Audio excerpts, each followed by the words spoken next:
peut tromper tout le peuple pendant un temps, une partie du peuple pendant tout le temps, mais pas tout le peuple pendant tout le temps. Cette citation de Georges Bidault me sert d'introduction pour vous le présenter. Il est né le 5 octobre 1899 à Moulins, dans l'Allier, et a fait ses études dans différents internats catholiques, terminant sa formation à la Sorbonne. Reçu premier à l'agrégation d'histoire et de géographie en 1925, et pour la petite histoire, devant Pierre Brossolette et Louis Jox. Puis professeur au lycée Louis-le-Grand, Georges Bidault comptera parmi ses élèves Jean d'Ormesson, Jean Ferniaud, le sociologue René Cahoua, qui celui-ci écrira en 1971, en s'adressant à Georges Bidault, « L'histoire est de loin la moindre part de l'enseignement que j'ai reçu de vous. Vous m'avez appris bien davantage du côté du style et de la conduite de vie. » Quant à Jean d'Ormesson, il ne lisait pas son cours, ne s'embarrassait guère de papier, dictait parfois en les martelant des formules brèves et explosives. Son originalité d'esprit éclatait à chaque mot. Déjà le vocabulaire fuyait toute banalité et des images audacieuses fusaient en feu d'artifice. S'il fallait résumer en un mot la nature de son enseignement, je crois que je dirais une rigueur non conformiste. Jean Ferniaud évoquera son éloquence froide et son originalité d'esprit. Georges Bidault épouse Suzanne Borel, qui sera la première femme attachée d'ambassade en 1930. Il n'envisageait absolument pas une carrière politique. Bien au contraire, il souhaitait exercer comme journaliste. Mais cela lui était impossible à cette époque, pré-Front populaire, en raison de ses opinions politiques. Et cependant, il devint éditorialiste au quotidien catholique L'Aube. Mobilisé sur sa demande, il est fait prisonnier en 1840, puis libéré en juillet 1941 et demande d'être affecté comme professeur au lycée du Parc à Lyon, parce qu'il s'agit de la région où la résistance est la plus développée en France. Dès son arrivée, en février 1942, il entre en résistance dans le réseau Camba, dont il devient membre du comité directeur et bras droit d'Henri Freinet. C'est dans ce groupe qu'il rencontre pour la première fois Albert Camus, qui collabore avec lui dans la rédaction du journal clandestin Combat. Puis, sur l'initiative de Jean Moulin, Georges Bidault crée le BIP, Bureau d'information et de presse, une agence de presse clandestine destinée à informer les différents mouvements de résistance intérieure, ainsi que le bureau de Londres. En mai 1943, il monte à Paris en toute clandestinité pour fonder le CNR, Comité national de la résistance, dont il remplace à la présidence Jean Moulin, suite à la trahison suivie de l'arrestation de celui-ci à Caluire le 21 juin 1943.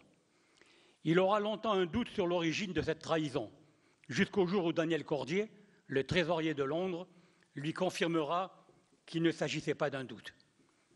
Georges Bidault maintient contre vents et marées la cohésion de la résistance intérieure, surtout contre De Gaulle, dont l'objectif premier est de la diviser afin de promouvoir les FTP communistes qui le porteront au pouvoir dès la libération. Je lui ai demandé de m'expliquer certains détails de la résistance et de la position de Gaulle durant cette période. J'ai donc appris par lui que le général de Londres n'était pas en odeur de sainteté dans de nombreux réseaux et qu'après 1943, il avait eu pour seul objectif de la diviser afin d'éviter qu'elle nous oppose à lui lors de la libération, réservant les fonds de financement pour les FTP au détriment du CNR. Voilà, je ne rentrerai pas dans l'histoire de la résistance car elle serait trop longue et mériterait une conférence à elle seule. Georges Bidault contrôle et dirige l'insurrection à Paris, la capitale, et le 25 août 1944, c'est lui qui accueille De Gaulle à l'hôtel de ville. Ils descendent ensemble les Champs-Élysées, comme en témoignent de nombreux reportages filmés et photos, avant que sa présence soit effacée pour les raisons politiques que l'on sait. De Gaulle nommera Georges Bidault ministre des Affaires étrangères dans son premier gouvernement, le 9 septembre 1944. Parce que ni Londres ni Washington ne veulent le reconnaître comme chef de l'État français, De Gaulle se tourne alors vers l'URSS. Accompagné par Georges Bidault, il s'envole vers Moscou en novembre 1944 et il en revient avec un pacte d'alliance de 20 ans avec les Russes. Il fait ainsi du Parti communiste le parti de soutien de son gouvernement. De Gaulle s'installe au pouvoir en France, assuré dorénavant de l'appui sur sa droite du Conseil national de la résistance dirigé par Georges Bidault, et il offre aux communistes la direction politique de la résistance intérieure en nommant Maurice Thorez, imposé par les Russes, ministre d'État. Totalement ignoré lors des accords de Yalta, De Gaulle, reçu par Staline, signe un accord séparé à la date du 29 juin 1945, voire les archives du Foreign Office. C'est par Georges Bidault qui était à ses côtés à Moscou, que j'ai appris quelle avait été la monnaie d'échange pour obtenir tous les pouvoirs.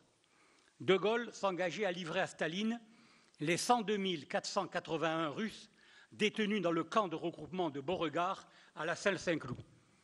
Il ne s'agissait pas uniquement de Russes, mais également de Cosaques, Caucasiens, Baltes et Ukrainiens, qui faisaient partie des 3 millions qui, lors de l'invasion de l'URSS et de la Pologne, avaient été capturés par les Allemands, avec femmes et enfants, et déportés comme travailleurs. Nombreux s'enrôlèrent dans la Wehrmacht, ceux qui étaient contre le régime communiste instauré par la Révolution et par Staline, et s'étaient regroupés dans l'armée Vlasov afin de poursuivre la lutte. Un véritable holocauste s'est produit à la Libération, autre que la Shoah, mais celui-ci a été recouvert par une chape de plomb, un silence de tous les États. Ce fut un crime contre l'humanité qui dépasse de loin tout ce que l'on a connu et condamné depuis. Sur les 102 481 Russes livrés à Staline, des milliers furent fusillés immédiatement dès leur arrivée à Odessa, via Marseille, et des dizaines de milliers plus malchanceux seront dirigés vers le Goulag, où ils subiront les pires atrocités avant de disparaître. De Gaulle a accepté sans état d'âme d'expédier vers l'URSS, donc vers la mort, tous les prisonniers russes détenus en France, qu'ils soient consentants ou non. Nombreux se sont suicidés afin d'échapper au destin qui les attendait, ou ont été abattus parce qu'ils refusaient de partir. Le ministre de l'Intérieur, Édouard Dupreux, SFIO, et Georges Bidault, MRP, ministre des Affaires étrangères, protestent énergiquement, mais ils doivent s'incliner sur ordre de De Gaulle et de son vice-président, Maurice Thorez. Avez-vous jamais entendu une voix qui accusait De Gaulle et les communistes français de cet holocauste? Dès lors, Bidault s'oppose à De Gaulle. Lors du référendum du 5 mai 1946, qui soutient le projet de constitution socialo-communiste, il fonde et devient président du MRP, Mouvement républicain populaire, qui sera le premier parti de France avec 160 députés contre 146 au Parti communiste et 115 à la SFIO.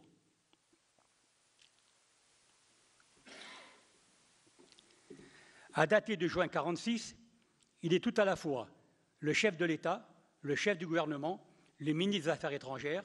Il promulgue la constitution de la 4e République par référendum le 13 octobre 1946. En tant que chef du gouvernement, il obtient pour la France une zone d'occupation en Allemagne, faisant ainsi reconnaître son pays comme l'un des 4 grands. Il fait attribuer à la France un siège permanent au Conseil de sécurité de l'ONU et impose le français comme langue officielle. Enfin, il est l'initiateur du Conseil de l'Europe.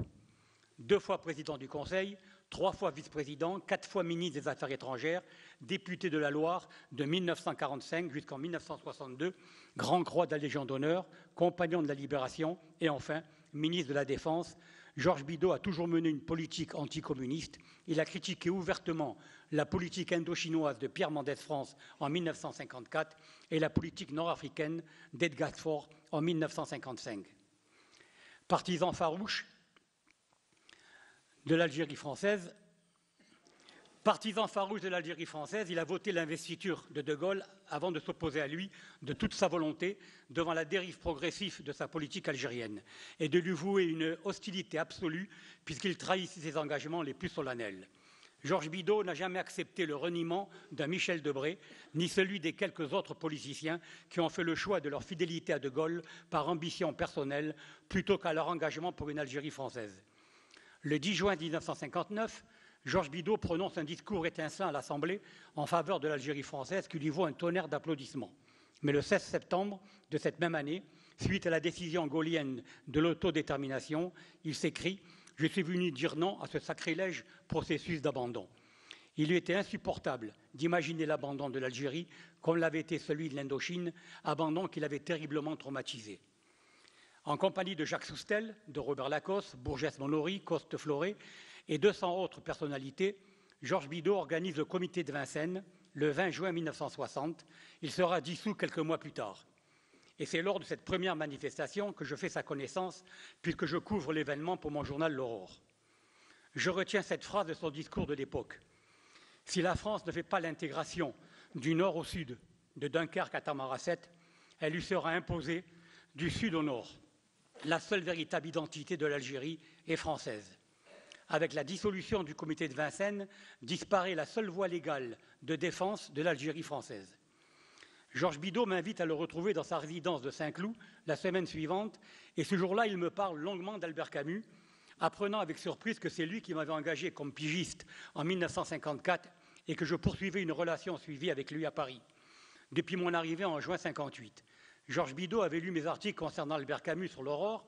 Ces articles lui avaient permis, me confia-t-il, de mieux cerner le personnage qu'il avait eu du mal à interpréter sur sa politique algérienne lors de leur premier contact à l'époque de la Résistance. Il avait été très satisfait d'apprendre que, s'il y avait un référendum sur l'autodétermination, Camus s'engageait totalement contre cette indépendance, aussi bien dans les médias français qu'algériens. À dater de cette date, nous avons eu une relation plus suivie. Georges Bidault avait nourri de grandes espérances sur le putsch des généraux, qu'il avait soutenu ouvertement et s'était montré très déçu lors de sa désintégration, dont il rendait responsable le général Chasles, pour avoir refusé de reformer les unités territoriales dissoutes lors de la semaine des barricades en 1960 et s'être opposé à l'armement d'une partie de la population algéroise. Il estimait que l'une des causes de l'échec de ce putsch avait été de ne pas avoir coupé tout contact radiophonique entre les soldats appelés et le chef de l'État qui s'adressait à eux. Surveillé très étroitement par les renseignements généraux, il me demande de le représenter à Madrid en mars 1961 auprès du général Salan et de Pierre Lagaillarde, dont nous avons parlé tout à l'heure, dans son appartement d'ailleurs de la Torre à Madrid, et d'une demi-douzaine d'autres personnalités lors de la création officielle de l'OAS, qui fonctionnait officieusement à Alger depuis février. Je m'y étais rendu sous prétexte d'un match de football Espagne-France qui s'y disputait le 2 avril. Ce jour-là, Georges Bidault se ralliait totalement à l'OAS. C'est dans ce contexte, dès mon retour, que je suis convoqué par lui dans sa villa à Saint-Cloud. J'y rencontre pour la première fois le capitaine Pierre Sergent. Madame Bidault nous offre le thé et la décision est prise de fonder le bulletin de liaison et d'information du CNR-OAS afin de rétablir la vérité sur la réalité des attentats programmés par l'OAS et ceux réalisés par des services secrets à la solde du gouvernement gaulliste et qui sont imputés à l'OAS. Ce bulletin de liaison du CNR-OAS est destiné à renseigner les médias nationaux et internationaux ainsi que les personnalités politiques sur le véritable combat de l'OAS et fournir des informations inconnues ou occultées par la grande presse. Par exemple, ce qui a été soigneusement dissimulé par tous les médias, le massacre programmé 10 jours avant la signature des accords d'Évian, sur ordre de De Gaulle et de son gouvernement, d'une unité d'infanterie composée essentiellement de jeunes appelés du contingent, basée non loin de Soukarast, dans l'Est algérien. Sur ordre de De Gaulle, l'armée française allait commettre la plus odieuse forfaiture de son histoire. Depuis le lever du jour de ce 9 mars 1962, une pluie d'obus tirée par l'artillerie lourde de l'ALN, installée en Tunisie, pleut avec une intensité sans précédent sur cette unité composée de jeunes recrues, désappelés pour la plupart. Le commandant de l'unité n'a pas les moyens matériels de riposter, car ces hommes ne sont équipés que d'armes légères. En effet, sur ordre du gouvernement, on lui a retiré quelques jours plus tôt son artillerie lourde, plus un régiment de la Légion étrangère et une demi-brigade de blindés. Ordre bien singulier, puisque les services secrets avaient signalé une concentration inhabituelle de forces adverses en territoire tunisien, juste en face de son secteur. Sans cesse, le commandant demande par radio à sa hiérarchie basée à Constantine et à Bonn l'appui de l'aviation pour le dégager. La situation devient désastreuse à l'aube du 10 mars. Les tirs redoublent de violence, puis le silence. Je vous en prie, réagissez. Nous risquons une attaque massive des Félagas. Je vous en prie, venez à notre secours. De son poste d'observation, le commandant constate à l'aide de ses jumelles qu'à moins d'1 kilomètre, plusieurs brèches ont été ouvertes dans le barrage électrifié qui marque la frontière entre les deux pays. Sur les collines environnantes, des milliers de combattants de l'ALN progressent à découvert dans sa direction. Ils sont à moins de 2 kilomètres à vol d'oiseau. Il sait qu'il ne pourra pas résister à une attaque de cette envergure et que tous ces hommes vont se faire massacrer. Il se demande pourquoi on n'y envoie aucune aide. Ce qu'il ignore, c'est que l'état-major militaire a reçu l'ordre de ne pas intervenir. Pour quelle raison? Des négociations sont engagées avec les nationalistes algériens et Louis Joxe discute en ce moment même à Évian avec les représentants du GPRA. Pour amadouer les dirigeants nationalistes, le gouvernement français a décidé quelques jours plus tôt un cessez-le-feu unilatéral. Ainsi, l'ALN peut agir en toute impunité et tenter une opération spectaculaire afin de négocier dans de meilleures conditions. Et c'est pour cette raison que De Gaulle va sacrifier sans aucune pitié, sans aucune émotion, quelques centaines de jeunes soldats appelés du contingent dans le seul but de démontrer à la métropole la nécessité urgente de terminer cette guerre, quel qu'en soit le prix. Informé de tout cela, le lieutenant-colonel Lisbonis, commandant la base aérienne 213 de Bonn, hésite à intervenir. Un an plus tôt, au moment du pouls des généraux, il était resté fidèle à De Gaulle. Mais sa conscience le tenaille. Il ne peut concevoir de ne pas se porter au secours de ces soldats français sacrifiés au nom d'une odieuse politique d'abandon. Dès le lever du jour, il donne ordre aux escadrilles de décoller. En quelques heures, la victoire change de camp. Les pilotes des T6 arrosent de leurs mitrailleuses les Félagas surpris par une attaque aérienne qu'ils n'attendaient pas, et les B-26 franchissent la frontière, les poursuivant et lâchant leurs bombes sur les positions de l'artillerie adverse. Les soldats du contingent et la population civile sont sauvés. Quant au lieutenant-colonel Lisbonis, il s'envole pour Paris, il a mis du temps, non pas pour être félicité, mais par mesure disciplinaire. Le gouvernement lui reproche d'avoir enfreint les ordres et d'avoir gravement compromis les pourparlers déviants, même au prix de la vie de quelques centaines de jeunes appelés français. Le 14 mars, le commandant de la base aérienne de Bonne-les-Salines est mis aux arrêts pour avoir riposté aux attaques de l'ALN contre le barrage. Il fera parvenir à Georges Bidault tous les détails de cette trahison d'État. En écrivant ces lignes, il me revient en mémoire l'une de ses déclarations percutantes. Il ne faut jamais accepter que soit affirmé que les 400 000 appelés du contingent venaient défendre les Français d'Algérie. Les colons, comme ils disent. Ce n'est pas pour vous défendre que des milliers sont morts en Algérie. Jusqu'en 1959, ils sont morts pour la France, pour défendre une terre française qui devait rester française. Après cette date, ils ont été sacrifiés pour une terre qui ne serait plus française. Ils ont été assassinés par De Gaulle, par sa politique. Ils se sont fait massacrer alors que les émissaires gaullistes marchandaient avec le FLN l'abandon de l'Algérie. Ils ont été sacrifiés, comme l'ont été les harkis, au long de la grandeur gaullienne. Quand les corps francs d'Afrique ont débarqué en Provence, quand les tirailleurs algériens ont libéré Colmar, ce ne sont pas les Provençaux et les Alsaciens qu'ils venaient libérer, mais la France. La décision prise par le socialiste Guy Mollet d'envoyer le contingent en Algérie a été un acte criminel. Cette guerre devait rester une guerre de soldats de métier et non pas d'appelés novices. Fin de citation. Georges Bidault est informé sur les tractations secrètes qui se déroulent en février 1962 aux Rousses, dans le Jura, et sur des agréments secrets qui sont acceptés par les représentants français. Il était stipulé que les supplétifs musulmans, les harkis, seraient licenciés et que ces musulmans fidèles à la France seraient livrés désarmés à la vindicte du FLN. Et comme cela accroché également sur le Sahara, De Gaulle, qui avait déclaré quelques mois plus tôt « Le Sahara, c'est l'œuvre de la France, c'est la chance de l'Occident », n'hésite pas à ordonner à ses négociateurs de ne pas bloquer le processus. Avec le Sahara et les supplétifs, ne compliquez pas les choses. La France ne doit plus avoir aucune responsabilité dans le maintien de l'ordre après l'autodétermination. Si les gens s'entremassacrent, ce sera l'affaire des nouvelles autorisées. Le maintien de l'ordre sera l'affaire du gouvernement algérien, ce ne sera plus la nôtre. Les Français n'auront qu'à se débrouiller avec ce gouvernement. Il s'en est suivi le massacre par le FLN de plus de 60 000 supplétifs, harkis et leurs familles. Nouveau crime contre l'humanité, avec la complicité de Gaulle et du gouvernement de la France. Après la signature des accords d'Évian, le 20 mars 1962, Georges Bidault fonde à Rome, avec Jacques Soustel, Antoine Argout et Pierre Sergent, le nouveau Conseil national de la résistance et en devient le président. Il dénonce publiquement que non seulement l'armée française a reçu l'ordre de s'abstenir, mais ce qui est bien plus grave, en apportant l'aide de l'aviation et de certaines unités à l'ALN, elle a participé à l'anéantissement du maquis OAS de Loire-Senis, dont le seul objectif était de lutter contre le FLN. L'armée française est responsable du massacre de plus de la moitié des effectifs.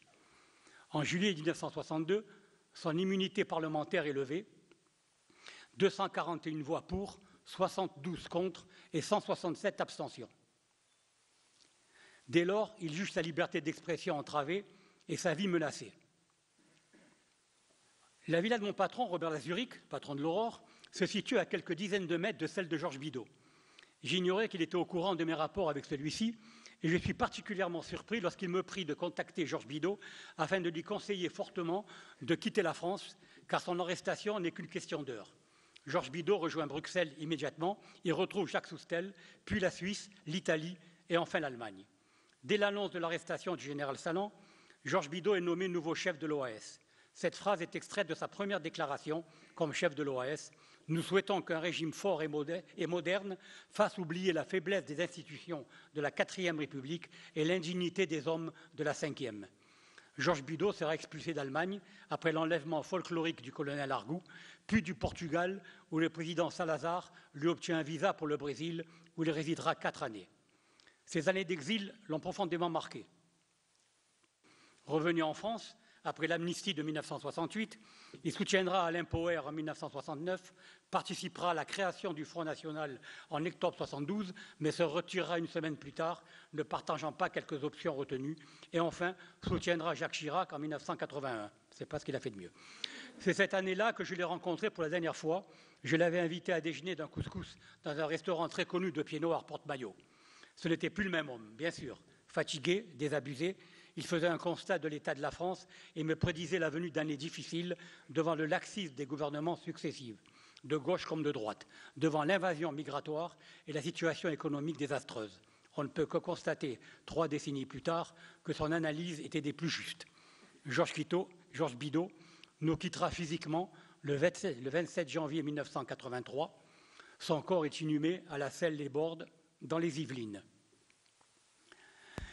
Il recevra les plus hautes autorités de l'État et de la Nation sont absentes lors de l'hommage et les honneurs militaires qui lui sont rendus du bord des lèvres aux Invalides.